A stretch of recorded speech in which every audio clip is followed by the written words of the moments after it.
Up-uppity. It's on? Okay, live, good. Hello, everyone. Welcome to What Matters to Me and Why. When we get a chance to learn about the lives, the personal stories, what makes these people tick, these people who lead our campus, our faculty, our staff here at USC. Look behind the screen to learn about who these people really are. And so I'm very happy to welcome you to this month's session. And to learn about future sessions, which will start in January, look at orl.usc.edu and you will see the schedule as it pops up. And usually the first Wednesday of the month, right here. I'm Jim Burklow, Associate Dean of Religious Life, and invite you to look at everything else we do at the Office of Religious Life. One thing I thought I'd highlight this time, because I think we do have a few teachers in the midst. If you are a teacher of anything here at USC, check out our Contemplative Pedagogy Faculty Interest Group, which is about the use of meditative and contemplative methods in teaching. Any kind of teaching in any kind of field here at our campus, at our two campuses. So if you're interested in that, there's a flyer on the back. Check it out to get the schedule for next semester of these events. I'm really pleased to introduce the introducer. And what's really fun about today's introducer is how very much she has in common with the person that she is going to introduce. First of all, Lauren Mills is our speaker's daughter. And secondly, she is a Trojan all the way through, like her mom. Her mother graduated from USC's medical school, became a pediatrician. Lauren is now a graduate of our undergraduate university and now is in the medical school at USC, aiming to be a pediatrician also. How cool is that? So the apple did not fall far from the tree. And as you will see and hear, that's for good reason. Donna Elliot is one of my very favorite people on this campus. I'm really thrilled to be able to hear her speak today. And to introduce her, Lauren, take it away.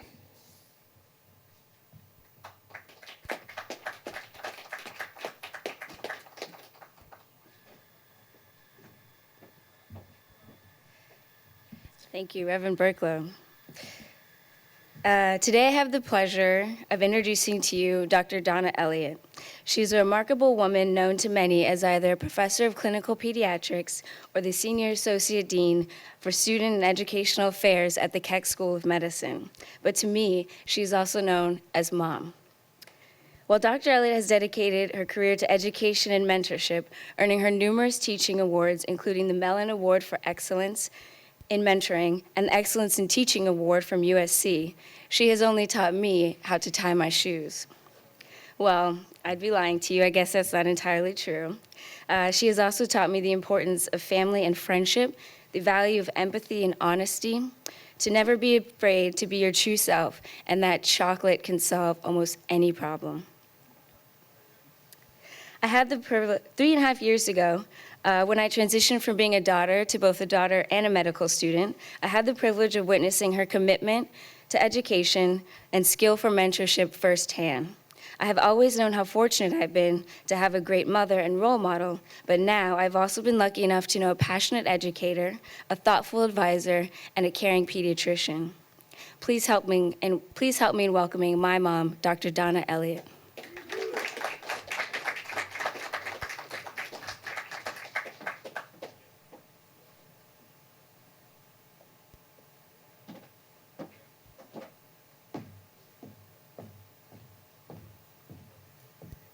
I told Lauren I only had one request: don't make me cry.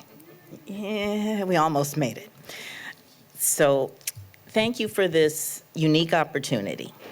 As a student affairs dean and a pediatrician, I don't teach in the usual ways. I'm not a usual university professor. I don't work with students for a semester in a class. I teach students in my clinic where we take care of children with kidney diseases. I lecture in a class in the renal system or teach a session on healthcare disparities, one of my passions, in our professional development course. I mentor and I'm responsible for 762 medical students, or as I call them, my children. I provide support for them when they need help to get through the curriculum. I work with them to help them to decide on a specialty and get a residency position. So this ability to speak about what matters to me is truly a unique opportunity.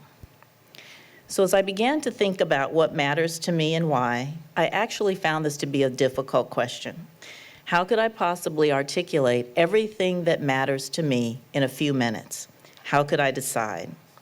And in the last few weeks, it seems that I've found that different issues that I somewhat took for granted seem to matter to me more than they did before.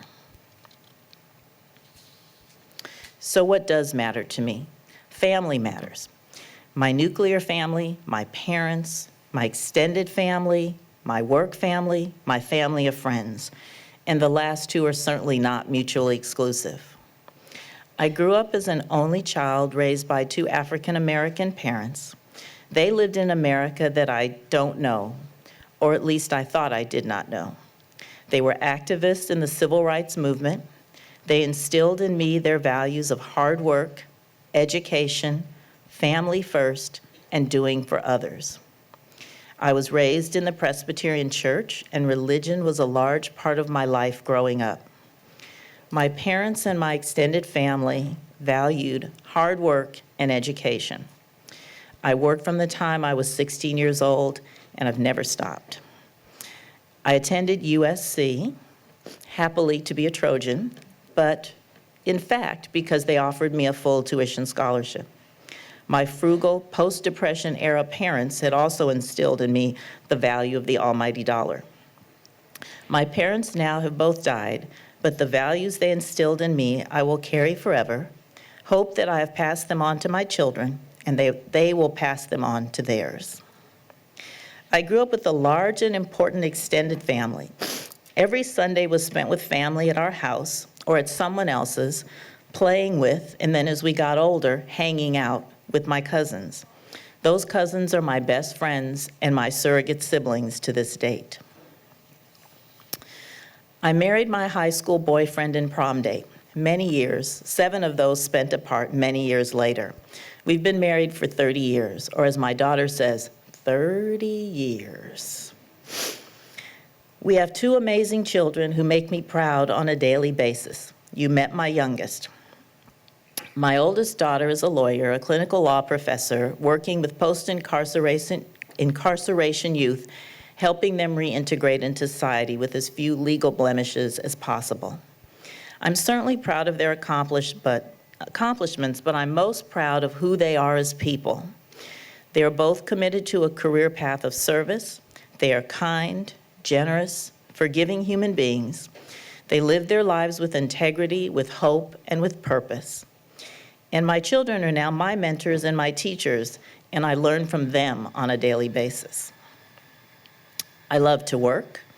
I love my job. I think I could love many other jobs. I've had many different jobs that I've loved. My husband is always astonished and amazed, and he always says, "You actually really love to work. You love what you do." I do. I'm lucky. Mostly I love to work because of what I get to do, that no day is the same, and that I never quite know what's going to happen when I get to work on any given day. Most days that's good. Occasionally that's bad. I've been blessed to have always been surrounded by people, my work colleagues, who enrich my life and who inspire me. Someone recently asked me what I liked being about a student affairs dean, and my answer just kind of came out. I didn't think about it. It wasn't rehearsed. And I said I love being surrounded by intelligent, altruistic, caring young people who on a daily basis inspire me, and through their belief that they can change the world, many will, make me believe that the world can change and can be a better place for all. My family of friends are also so important to me. I have very few people that I call friend. I'm not of the Facebook era. I don't have 5,000 friends. I have many acquaintances, and I value those connections, but I actually believe you're lucky if at the end of the day you have a handful of people that you can really call your friend. What else matters to me? Doing what is right matters to me.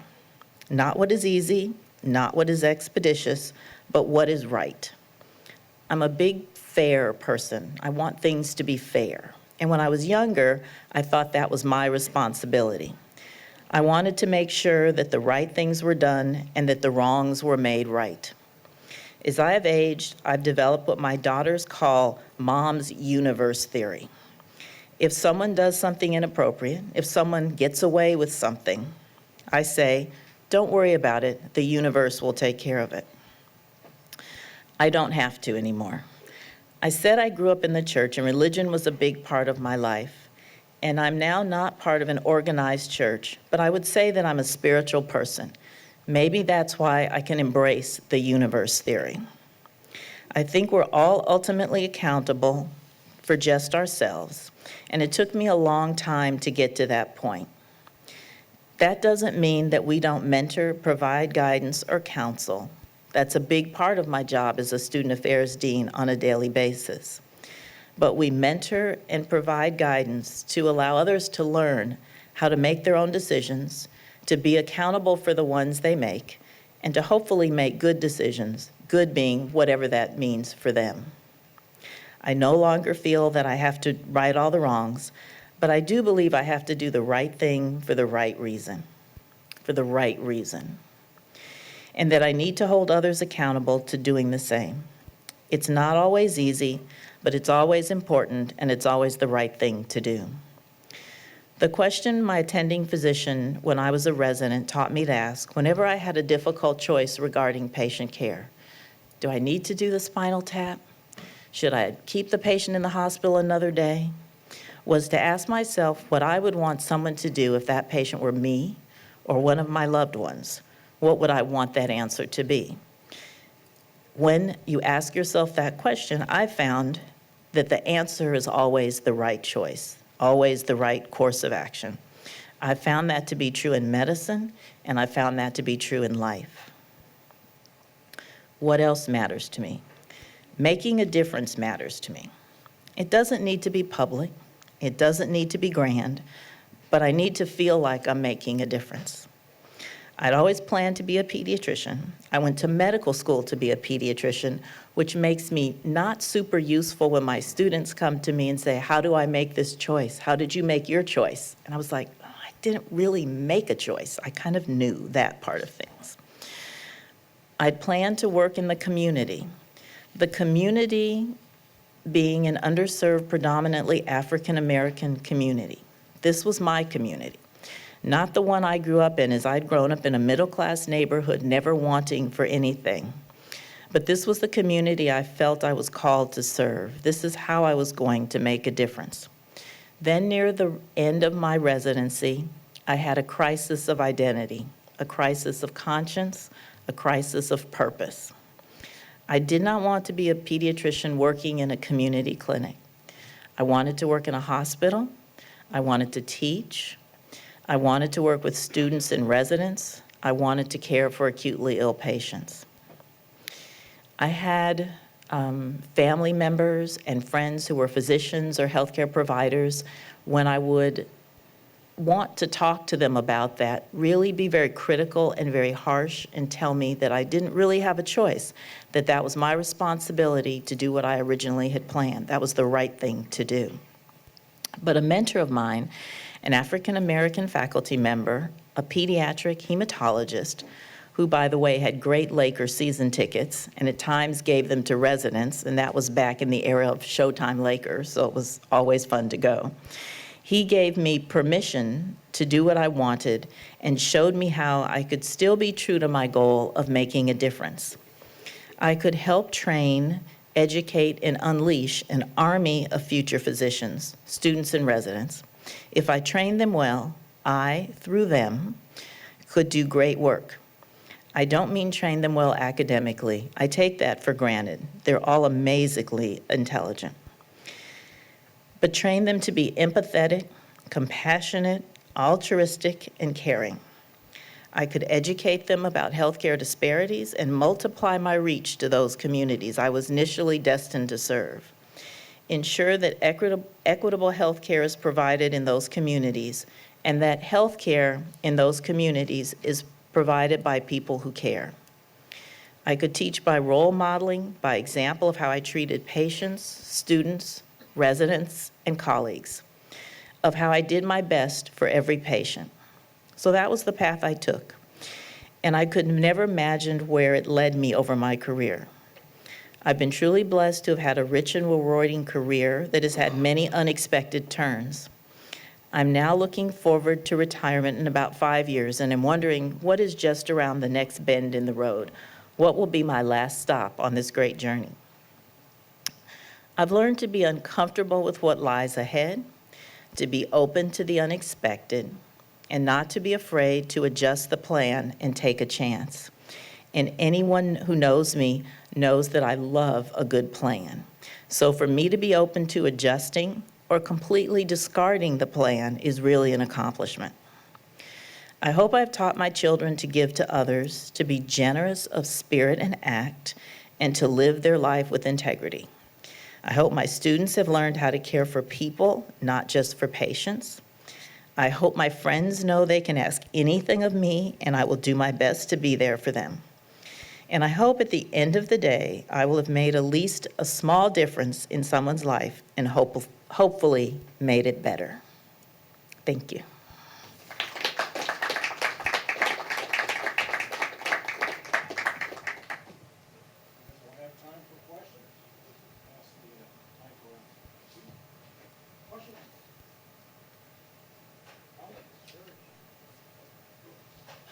Thank you so much. I've been to a lot of these, and that was one of the more personal ones. I really appreciate your sharing. I have a question for you. I'm the humanist chaplain here at USC, but before that I spent 30 years in inner city, working with inner city kids in really poor, underserved neighborhoods like the ones that you were talking about. Mm-hmm.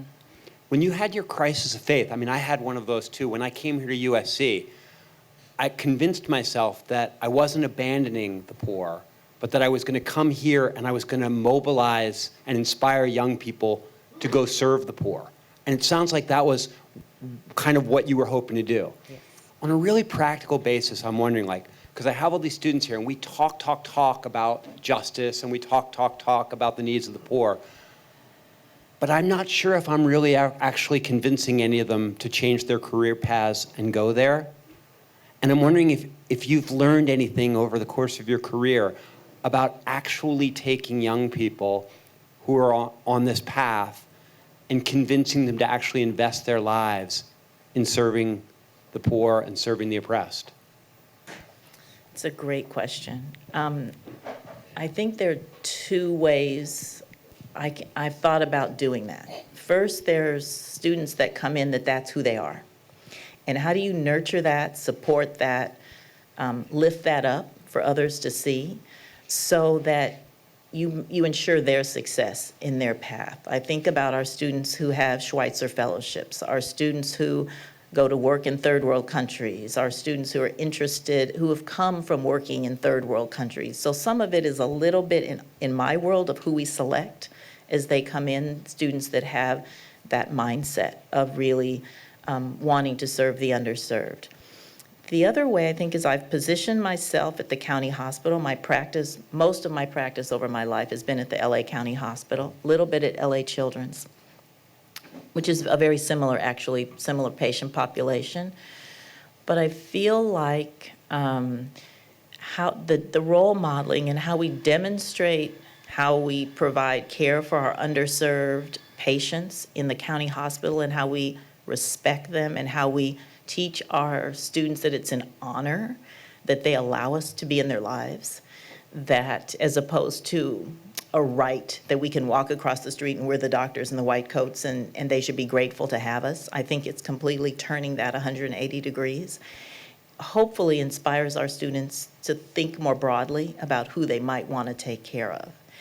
And I think the experience of working in the county hospital, of being immersed in the county hospital, dealing with patients who come from a very underserved community, inspires some. Not all, but inspires some. I see that in about 25 to 35% of our students stay at the county hospital for their residency training, and many of them do so because they say that they really enjoy working with that patient population. They know they'll get a good education, but it's not that often the first thing they say when I say, oh, why do you like the county or why do you want to stay? It's not, oh, I know my training will be great. It's often, I really enjoy this patient population.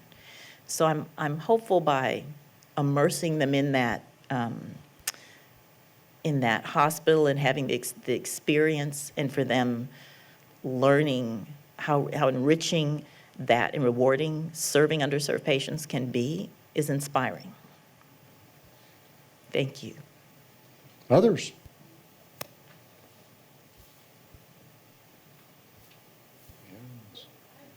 Please. Hi, I'm Katie, I'm the audio tech. For a little bit of background, my mother has been a psych nurse at the Chicago VA for about 30 years now. So I think I did an internship there once, and I've been a volunteer there since I can remember, so I think I can relate to your wanting to do something for a very specific underprivileged community.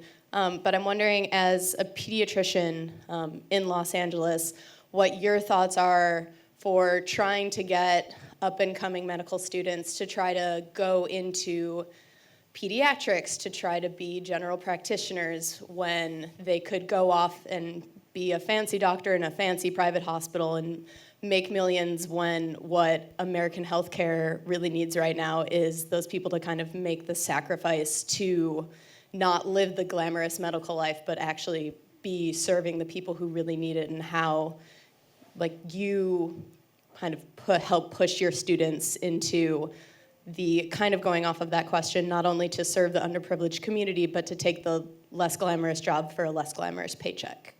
Thank you. My husband has often asked me that very question, why I took the less glamorous job for the less glamorous paycheck. He'd ask me, he's more business-minded, and he asked, so for all your years of training, you actually figured out how you can make the least amount of money possible.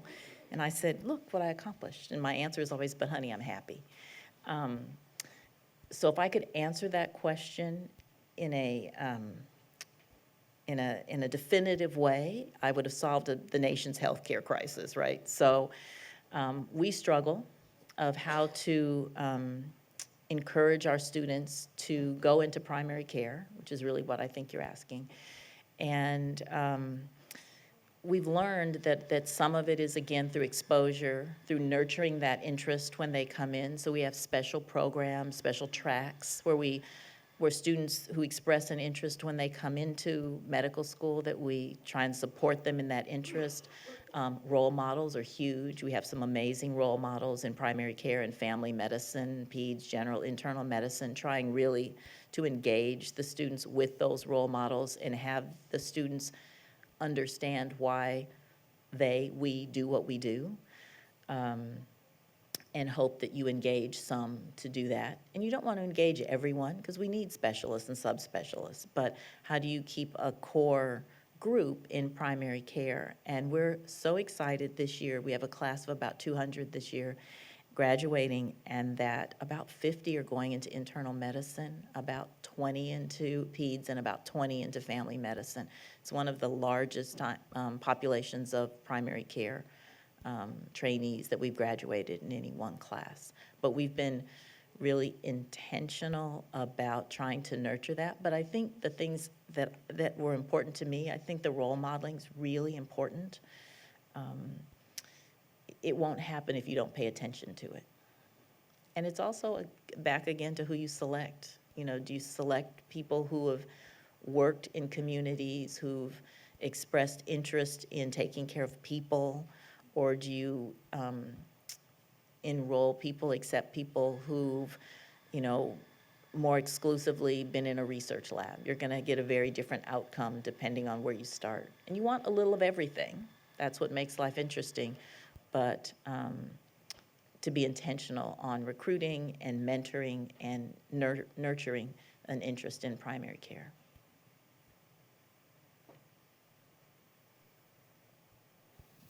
Hi, thank you so much for talking to us. I was just curious to know what your opinions were on empathy and how it can be taught, rather instilled in an academic context like USC, and whether you think that as you progress through your career as a doctor or as someone who's providing medical assistance to patients, do people build an immunity towards this empathy? So we hope not, to the end. I used to think you either had it or you didn't in my younger years, but I've learned that you actually can teach people empathy. There's some skills, there's ways to listen. There's one of our faculty members, Dr. Mark Katz, who does some empathy skills training for our students. And I find that every time I'm sitting in that session, I think about how I can be more empathetic. And I don't know if it's so much with my patients, but I feel like if it's with my colleagues, my friends, and my family, and my children, and when they bring something to me, how I respond. Can I respond in a more empathetic manner? So I think it's something that we can learn, and we can never get, fully vested in it, that is always an area for growth, that we can always continue to grow in our ability to be more empathetic. With physicians, it's hard. I think, again, we have to be intentional not to lose that ability throughout training. And if I think about why that might be, it's often self-preservation to some degree. How do you invest in your patients but maintain your ability not to burn out and your ability to continue to work without it being so overwhelming, all that you see, all that you do, all that you interface with on a daily or regular basis. So I think we have to be intentional with that as well. And what we're learning now is the healthier we keep our physicians, the less burnout that they experience, the more we integrate wellness and well-being into the training of our students, our residents, and into the practice of our physicians, the more empathetic they're able to be, because they're able to be more present and more invested from who they are, if they're well and healthy, into the patients and be able to give more of the patients. And it's also the more empathetic you are, the more gratifying your work is. So we're learning a lot and trying to kind of change how we think about how we practice medicine in many ways. It's kind of that moment in time for the medical education community.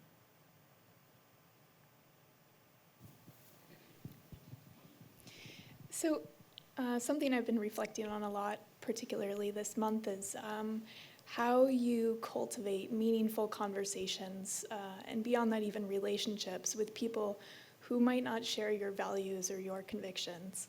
I wonder, given the level of passion that you have for your work and for service, how you do that with your colleagues and with students. So that's a timely question for so many reasons. In general, I have no ability to not have a conversation with anyone, to my children's embarrassment. The question usually is, do you have to speak to everyone you see? I've been challenged with that in the last 2 weeks.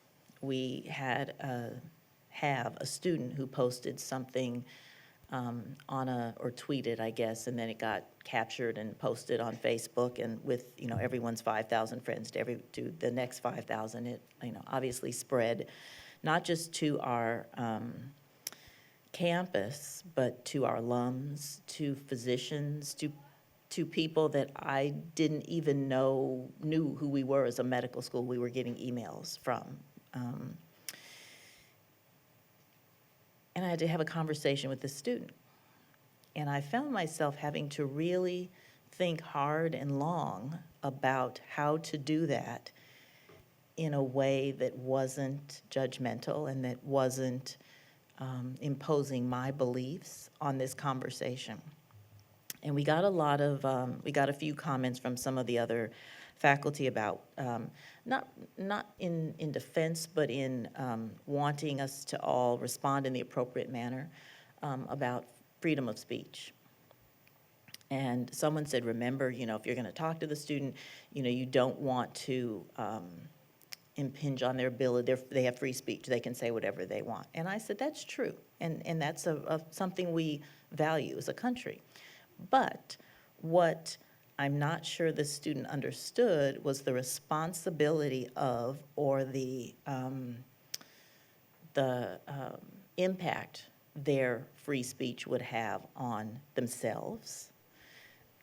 Because I'll tell you, it's changed how that class and probably many others view this person, and on their ability to function, in the environment. We live in a fairly liberal environment, so the people that I run into that disagree with me are few, in our current political sphere. But the student actually, I'm still struggling with how to have a really meaningful dialogue with this student. We talked about the consequences, but I didn't want to talk about the consequences of his action in a way that was punitive. I wanted to talk about it in a way that was instructional and not to be dismissive of his beliefs. And I'm still struggling a little. It's an ongoing dialogue over the last week and this week and the weeks to come. And I'm still struggling a little bit of how to do that in a way, and it's, I think, a little different than maybe what you're asking, because if it's with a colleague, we don't have a power differential. But we have a power differential that I have with this student, and I'm trying not to impose that. I don't want him to just agree with me or say, I understand, to get rid of me, to end our conversation, to appease me, so I'm not mad at him or whatever, his motivation might be. I want to be instructive in, as he expresses himself, making sure he understands just the responsibility of doing that. And it was particularly concerning in this case because it was about it could have a reference to our patient population that we're about to serve. And that was what was quite disturbing to many. I think that alone was what was quite disturbing to many. And what was positive about it is that as I got emails from alums, emails from faculty, emails from physicians, people I didn't even know, it was really that they trusted us as the medical school and those that had been there and those who were there to handle it in a way that would make sense, which kind of made it even more difficult for me to figure out what to do. I felt a little bit more pressure of what to do, but we're working kind of through that, and it's an ongoing dialogue. Like I said, I learn from my children, I learn from my students. One of the other students said, I didn't appreciate the initial comment, but more than that, I didn't appreciate other students' reaction. And so what I've decided to do is take this student to lunch and have a conversation. We learn from you, we learn from our students. What an amazing way to reach out and to be able to sit and have a dialogue about, and I guarantee you they do not agree, but that was how this other student was choosing to deal with it and address it, and I thought that was magnificent on their part. But it's a struggle. I think it's a struggle.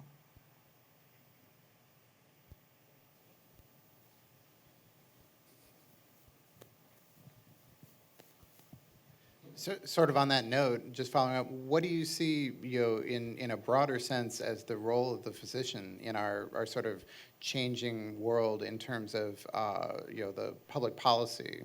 And do you see, the role of the physician changing to take on more of an advocacy role in our, politics and governance? We see the emergence of figures both in, government in terms of, people being, elected to Congress and things like that, as well as in the entertainment sphere with like Dr. Phil and that sort of thing, where I feel like medicine is sort of bleeding through in that area. What do you think is the most appropriate, role for a physician in that sense?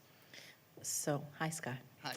So I think if we keep our eye on what is our responsibility, right, is to provide excellent care for patients. in the broadest sense of what that means. Then that allows or demands that physicians do more than just walk into their office and take care of that patient and walk back out.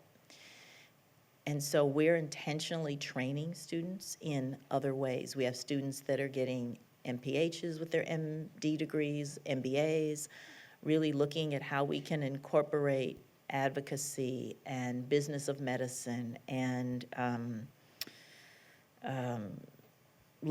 health policy, public health, into our curriculum in more intentional and more robust ways, so we can pique the interest of some to pursue different areas, and to also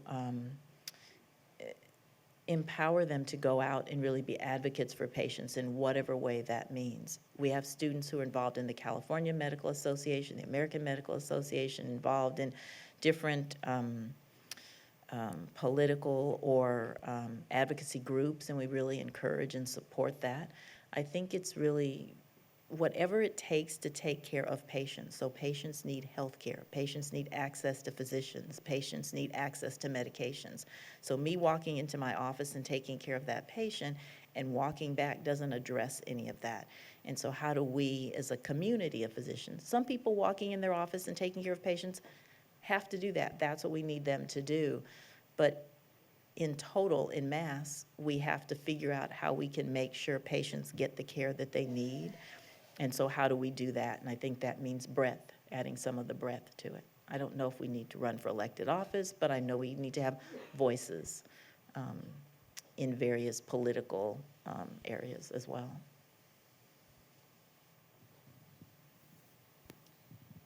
Is there a component of the education here in the medical school that focuses on functional medicine or medical practices that are alternative to traditional Western medical practices? I ask because I feel like there's been an I don't want to say simplification of treatment, but with certain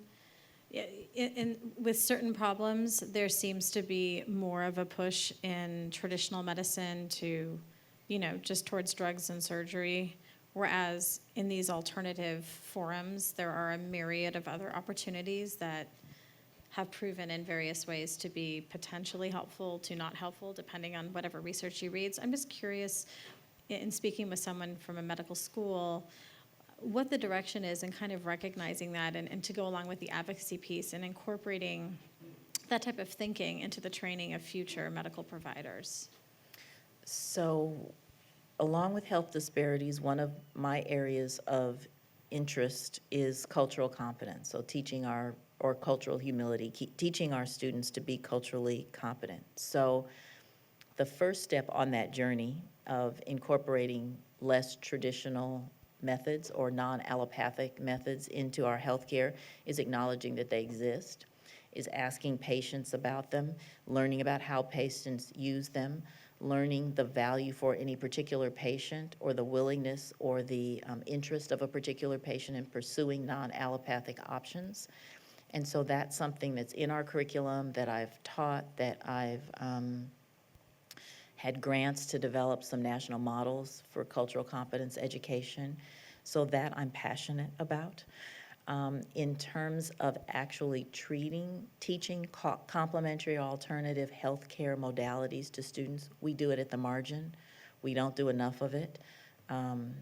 It's hard to find people with that expertise on the faculty, and you have to be, as a medical school, very intentional in doing that.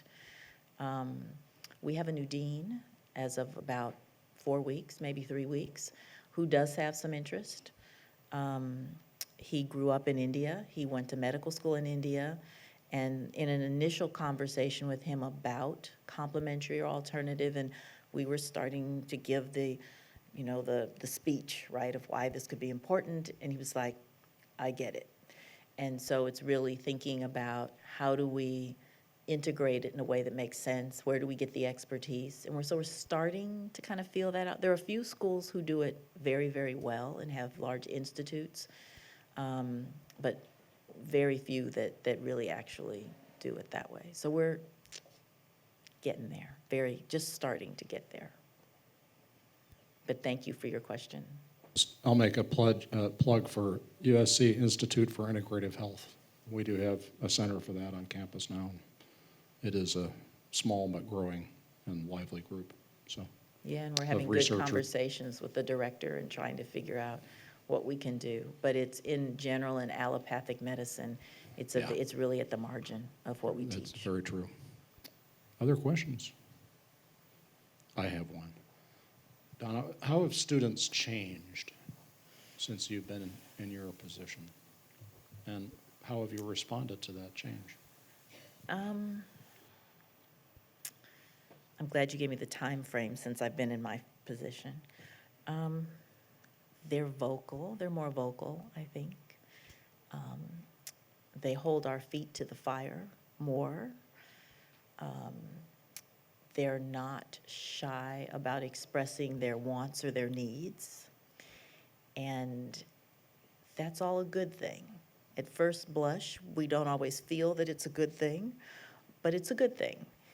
And I think they hold us more accountable. I think historically students they went, they did what they were supposed to, whatever that meant, and followed the path that was laid out for them. And students are more questioning, they're more curious, they're not afraid to challenge authority.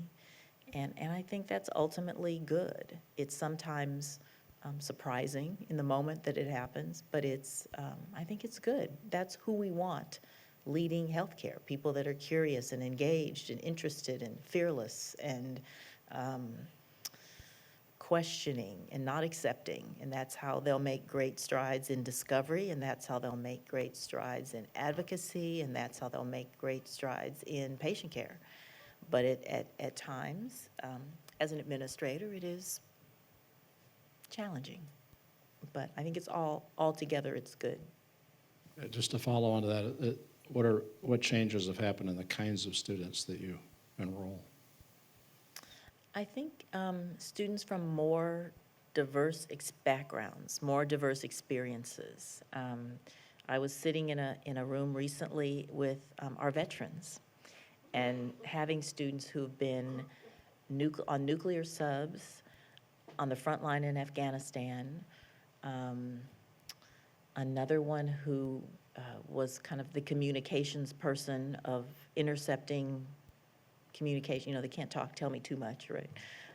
But just like, what richness does that bring to the class? Students that have had non-traditional paths. I think we're valuing that more and accepting more students that have had non-traditional paths and are not just from undergrad, straight into medical school. And I think that adds so much value to the class. The breadth of their life experience that they bring is tremendous at times. Any others? Well, let's give it up for Dr. Donna Elliott. Thank you, Donna, for sharing your story.